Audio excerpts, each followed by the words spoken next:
Hey, sup guys, JShay here, and today we're going to be talking about some little known facts about Hololive GAMERS.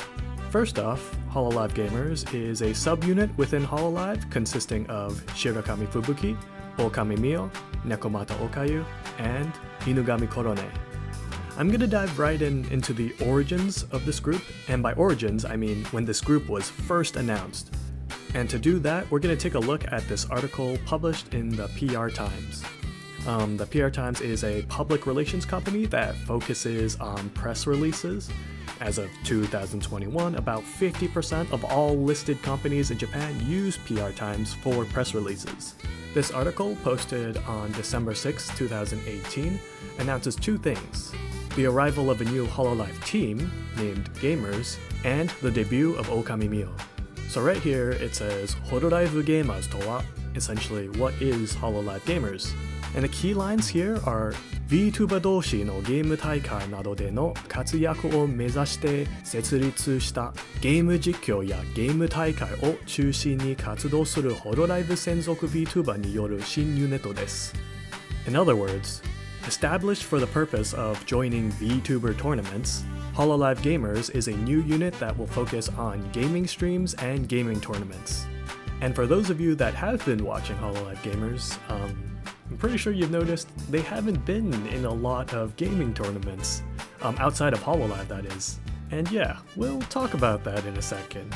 But continuing on, the leader is Shirakami Fubuki of Generation 1, and that an original member named Okami Mio will be joining her in this group.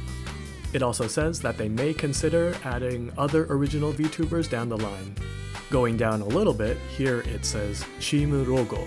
So yeah, this right here is the official team logo of Hololive GAMERS. And it explains that the logo has animal ears to represent the animal-eared VTubers in the group, and that the logo is blue to reflect the color of the Hololive logo. That's pretty cool because until Hololive English and Gen 6 or Horoksu, none of the other gens had their own unique logos. Also interesting to note is right down here it says Tema Songu, or in other words, theme song. So yeah, Hololive GAMERS does have an official theme song. We'll also take a look at that in a little bit. The rest of the article has some information about Okami Mio and the fact that her debut is happening in one day, December 7th of 2018. Now, a common question people ask is, why is this group called Gamers? There are plenty of Hololive members that do gaming streams. Well, before the formation of Gamers, Hololive really leaned more into the idol side of things. For example, if you look at Gen 0, Gen 1, Gen 2, and you look at some of their oldest streams, most of them are singing, ASMR, just chatting, or like variety streams, with the occasional gaming stream here and there. So when Gamers was formed, having members that would focus on gaming was actually quite different from what all the other members had been doing up until then. Granted, nowadays that's kind of switched. You know, most of the Hololive members do gaming streams with the occasional singing, ASMR, chatting streams. But yeah, when Gamers was formed, that wasn't really the norm at that time. Another question that people often have is, why didn't they get a gen number? If they debuted after Generation 2, why aren't they considered Gen 3? Well, with the exception of Gen 0, recruitment for Hololive usually happens in waves. For example, Hololive will send out a casting call for a particular generation. 5 members or so will get accepted and they'll all debut within a month, if not within the same week. Essentially, whenever there's a new generation, everything is planned well in advance. However, the debut for the members of Gamers is all over the place. For example, Fubuki, who is technically part of Gen 1, debuted in June of 2018, whereas Mio debuted in December of 2018. And Okokoro, Okayu, and Korone wouldn't debut until April of 2019.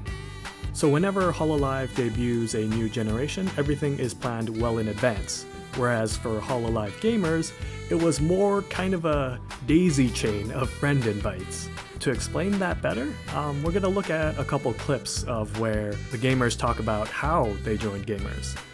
そうでうちもど、なんかもともと友達だったから、ゲーム仲間としていろいろゲーム一緒にやったりとかしてたんだけど、すごい付き合いが悪くなったから、何してんのかなって思ったら、そう実はみたいな。そう、ホロライブで活動してて、それでうちも何それ楽しそうと思って。そうでもアイドルだと思ってたの、うちは。そうだね。そう、アイドルグループだと思って応募したら、見事に受かって、で屋号さんにホロライブゲーマーズとして吹雪と2人でデビューしましょうって言われて、そうそれでうちだけが同期がね全くいないという状況の中、でデビューをしてっていう形になっております。はい。ちなみにおかころはゲーセンでバチった時に仲良くなりました。そうゲーセンでね、吹雪がスカウトしたんだよね。そうゲーセンでおかころがいて仲良くなって、来いよみたいな。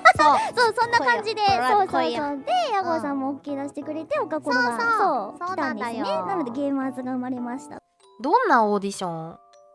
なんかね、あれだったよ。屋号と話して、で、ゲーマーズになりますよってなって、わかりましたみたいな、ゲーム好きです。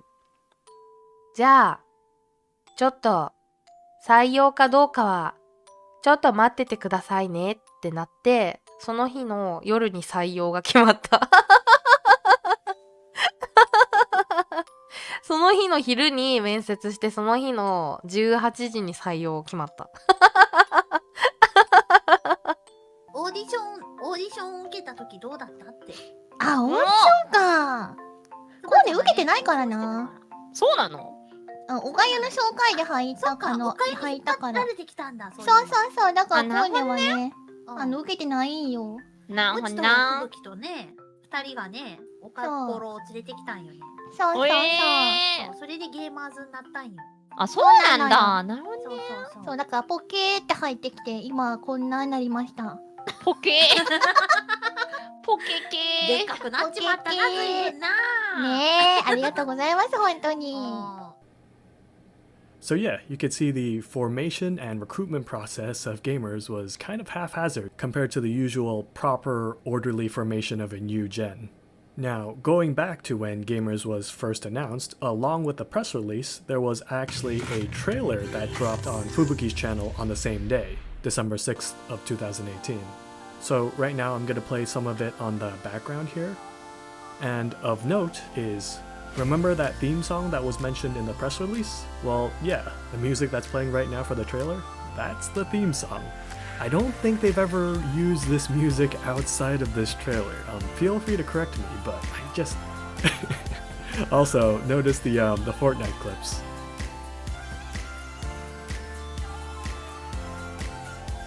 It's just kind of funny to me because, like, in the trailer, it looks like Fubuki and Mio are about to absolutely stunt on some kids in Fortnite. But if you watch Mio, you know that she's a very chill gamer, does more of the city builder type of games. She does do some shooters like Splatoon and Earth Defense Force. But the trailer just really reinforces that whole sweaty gamer ready for a tournament message that Hololive gave out in the press release. So the team logo, the song, the whole tournament thing seems to have been scrapped pretty early on. Because as it turned out, they're just a bunch of friends who want to play games with their viewers and with each other.